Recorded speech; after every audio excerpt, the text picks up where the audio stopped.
There is a sound you have probably stopped hearing because it has quietly become part of the background of your home. That soft, wet, rhythmic lick, lick, lick. You glance over, and there is your cat, folded into their favorite spot, working away at the very same patch of fur. The belly, the inside of a back leg, one little paw, the base of the tail, with a focus that almost looks like a job.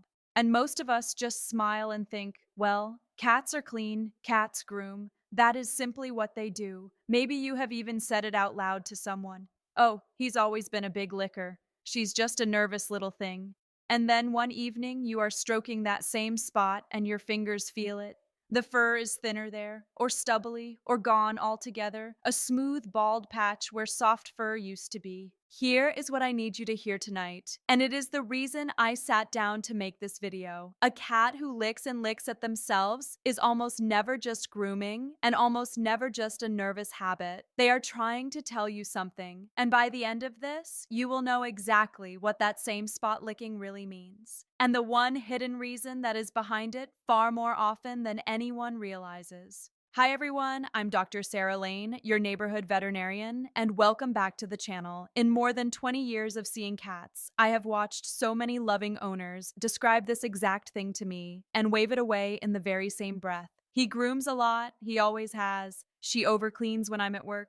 It's just a habit, Dr. Lane. And I understand completely why we say it, because cats truly do groom for a huge part of their day. So a cat who is grooming too much hides in plain sight. It looks like more of a normal, healthy thing, not less. But I want to gently take one idea off the table right now before we go a single step further, because I can hear the guilt underneath it. This is not you failing to care, and it is not your cat being difficult or neurotic. Nobody ever taught you that a cat's licking is a language or that a small bald patch is a sentence worth reading. It is not your fault. But starting tonight, it becomes one of the most useful things you will ever learn about your cat. So grab a pen and something to write on, my friends, because I am going to show you why this gets missed so easily, how to read exactly what your cat is telling you by where they lick, and the single most overlooked reason behind it, even in cats who never set one paw outside. Let's start with why this slips past even the most devoted owners, because understanding it changes everything that comes after. A healthy cat already spends somewhere between a third and half of their waking hours grooming. It is completely normal. It keeps them clean, it keeps them calm, it even helps regulate their temperature. So when grooming tips over into too much, there is no dramatic moment, no single day it begins. It just creeps. A little more time on that one spot. A little more often. A patch that grows a little thinner over weeks. Nothing ever screams at you, and so we quietly file it under just his personality. Now layer on the thing I come back to in almost every video, because it is the master key to understanding cats. Your cat is wired, deep in their bones, to hide pain and illness from you. Underneath all that softness, they are small desert hunters, and in the wild, showing weakness meant becoming something else's dinner. So they purr through sore teeth, they sleep off a bad day, they shrink their pain down until you simply cannot see it. And here is the beautiful, important twist. Licking is one of the very few times a cat cannot fully hide it. When something itches or aches, the licking leaks out. It is one of the clearest windows your cat will ever give you into how they truly feel, which means that spot they keep returning to is not a bad habit to be scolded. It is a gift. It is your cat, almost against their own deepest nature, letting you see that something is wrong. So let me give you the single idea that untangles almost all of this, the one I want you to carry out of here tonight. A cat licks a spot over and over for essentially two reasons: because it itches or because it hurts. That is it. Itch and pain. Now, yes, stress and anxiety are real, and we are absolutely going to talk about them. But here is the part that almost everyone gets backwards. Stress is usually the third answer, not the first. Far more often, what looks like a nervous licking habit actually started because something physically itched or ached, and the licking simply became a comfort the cat kept reaching for over and over until it looked like a personality. So when we jump straight to, oh, he's just anxious, we very often skip right over a flea bite, an allergy, or a sore joint that was quietly driving the whole thing from the beginning. Licking is your cat's word for something here is not right. Our job is not to silence the word.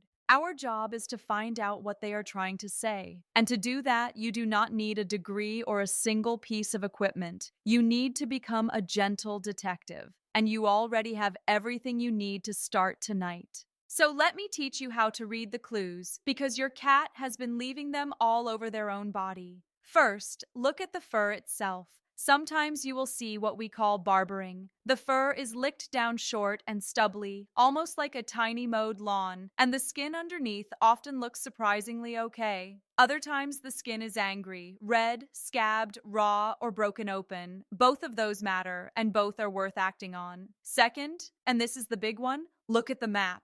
Where on the body is it happening? Is it symmetrical, roughly the same on both sides, especially a strip down the belly or the insides of the back legs? That classic, licked thin, racing stripe along the underside?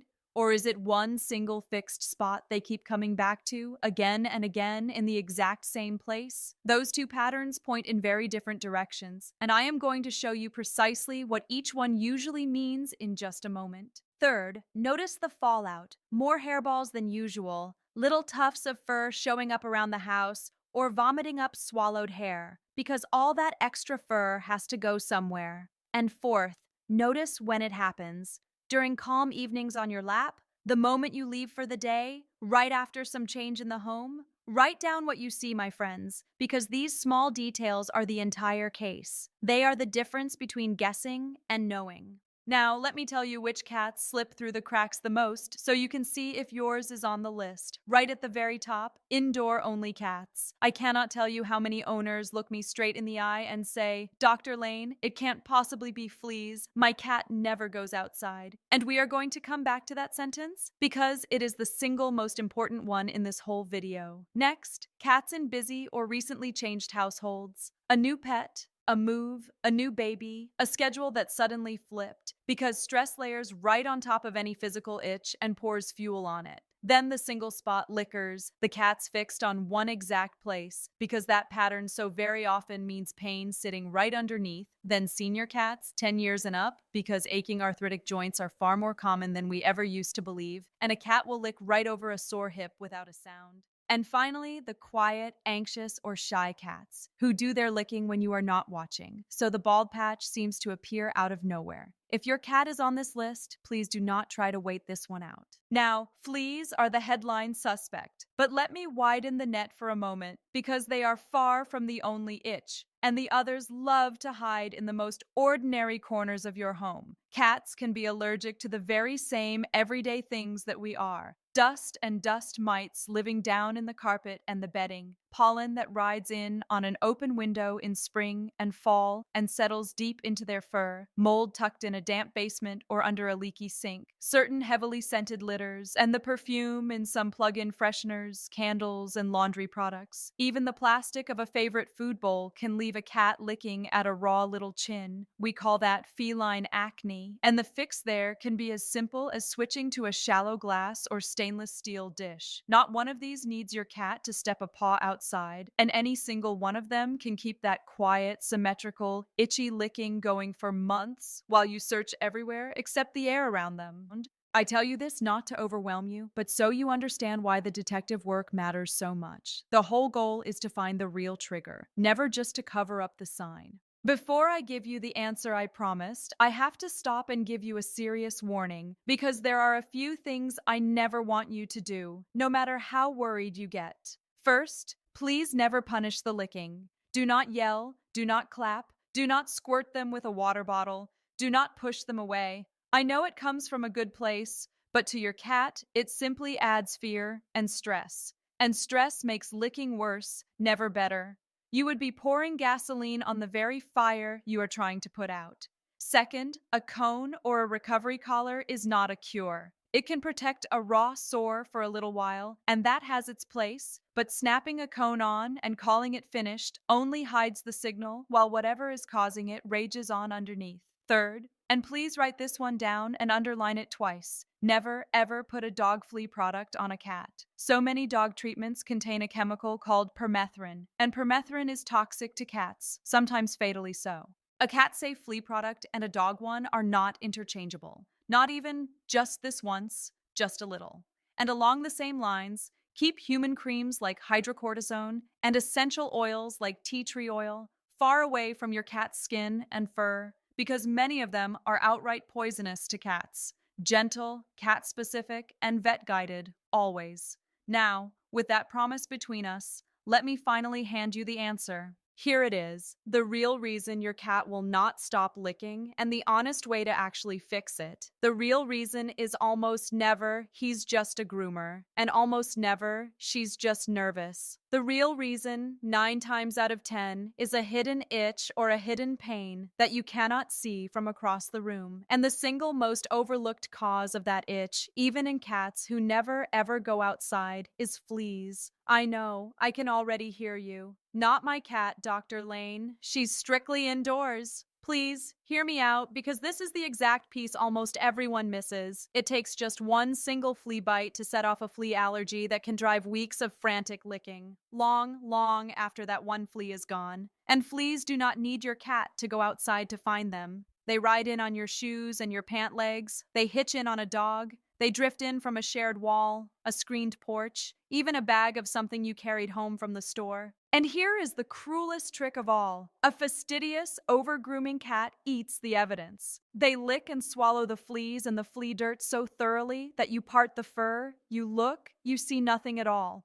And you cross fleas right off your list, when they were the answer the whole time. So here is your superpower, the how to cure it half of this. You are going to let the location tell you the cause. Remember those 2 patterns? A symmetrical itch, that belly and inner leg racing stripe, thinning on both sides, points most often to an itch. Fleas first, and then food or environmental allergies. A single fixed spot they keep returning to points most often to pain sitting underneath. An arthritic hip, a sore paw, irritated glands near the tail, and a belly-focused licker who has also changed their litter box habits can be quietly telling you about bladder pain. The licking is a map, and you have just learned how to read it. So let me show you what to do with that map, because finding the cause is only half the job. Start with the suspect that gets missed the most. Get rock-solid, year-round, cat-safe flea control onto every animal in your home, indoor cats absolutely included, using a product your vet recommends every single month, not just when you happen to spot one. For a huge number of these cats, that one honest, boring step quietly ends the whole mystery over the following few weeks. If the licking keeps up after fleas are truly handled, the next suspect is usually the diet,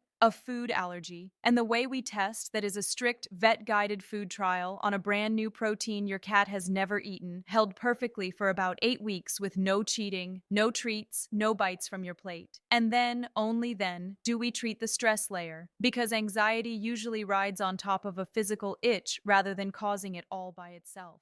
Stress you soothe with predictability, steady feeding times, a few real minutes of play before dinner to drain that pent-up hunting energy, safe high perches and cozy hiding spots, and a home that simply feels known. And through all of it, keep the world's simplest log, where they lick, when, and how much, so that instead of telling your vet, "I think it's been a while," you can hand them a map. That one small habit can shorten the road to relief by months. Let me pull all of this into a simple routine you can actually follow. Number 1, watch and map. Where does your cat lick? And is it symmetrical on both sides or one single fixed spot? Number 2, lock in cat safe, vet-approved flea control on every pet in the home, every month, indoor cats and all. Number 3, rule out pain. Gently notice whether a spot makes them flinch, whether they have stopped jumping up to a favorite perch, or whether their litter box habits have changed. Number 4, lower the stress with steady routine, real play, and calm. And number 5, write it all down and bring your notes to your veterinarian. Watch, protect, check for pain, soothe, and record. 5 gentle steps, and you go from helplessly watching your cat lick to finally understanding and fixing what they have been trying to tell you all along. Now, I owe you one last honest warning before we finish. Everything tonight makes you a wonderful detective, but it does not make you your cat's doctor, and it was never meant to. Some of these cats have more than a simple itch. If your cat's licking came on suddenly, if it is spreading fast, if the skin is raw, weeping, bleeding, or smells off, if there is a limp or they cry out when you touch a spot, or if it arrives alongside changes in their appetite, weight, or litter box, please do not run the home experiment for months. Make an appointment. Skin that is broken open can become infected, and real pain deserves relief that only your veterinarian can give. And remember the cone for what it is: a bandage, not a cure. A way to protect a sore for a little while, never the answer to why the licking started. Finding the real reason early is only a gift if you act on it. So bring your map and your notes, and let your veterinarian and your loving detective work do the rest together. So here's the truth I want to leave you with.